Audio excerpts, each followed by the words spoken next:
എടപ്പാളിലെ auto taxi ഡ്രൈവർമാർക്ക് insurance പരിരക്ഷ PT Ajay Mohan ഉദ്ഘാടനം ചെയ്തു. APJ അബ്ദുൽ കലാം ഫൗണ്ടേഷന്റെ നേതൃത്വത്തിൽ എടപ്പാളിലെ ഓട്ടോ ടാക്സി ഡ്രൈവർമാർക്ക് സഹായമായി ഇൻഷുറൻസ് പരിരക്ഷാ പദ്ധതി ആരംഭിക്കുന്നു. 5 ലക്ഷം രൂപയുടെ സൗജന്യ അപകട ഇൻഷുറൻസ് പരിരക്ഷ നൽകുന്ന പദ്ധതിയുടെ ഉദ്ഘാടനം PT അജയ് മോഹൻ നിർവഹിച്ചു.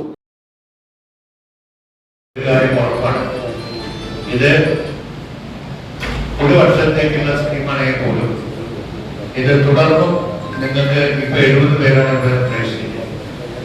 ഈ 70 പേരെ 15 ദിവസം കൊണ്ട് ഇതിലൊക്കെ നിങ്ങൾക്കൊക്കെ ഇൻഷുറൻസ് കവറേജ് കിട്ടാവുന്ന രൂപത്തിൽ ചെയ്യാനുള്ള നടപടികൾ ദ്രുതഗതിയിൽ ചെയ്യണം എന്ന് ആവശ്യപ്പെട്ടു. അതിന് എത്ര രൂപ ചെലവ് വരുന്നു ആ പണം ഇന്ന് തന്നെ കൈമാറാൻ പ്രസ്തുതി ഇന്ന് തന്നെ ഈ അംബേദ്കർ ട്രസ്റ്റ് ആ പണം കൈമാറി നിങ്ങളുടെ പ്രീമിയം തുക അടയ്ക്കാനുള്ള ഏർപ്പാടുകൾ KP നാരായണൻ അധ്യക്ഷത വഹിച്ചു. AM Rohit, TP Muhammad Ali, EP Rajeev, Shajimol Palathingal, Bushra, Jaleel, Ranjith Thurayattil, Manish Kundayar, TP Sreejith എന്നിവർ പങ്കെടുത്തു.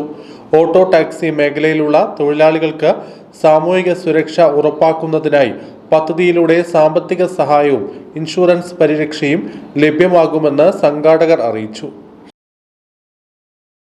സമത്വത്തിന്റെ ആഭരണങ്ങൾ Nova golden diamonds, Naduvattam, Edappal.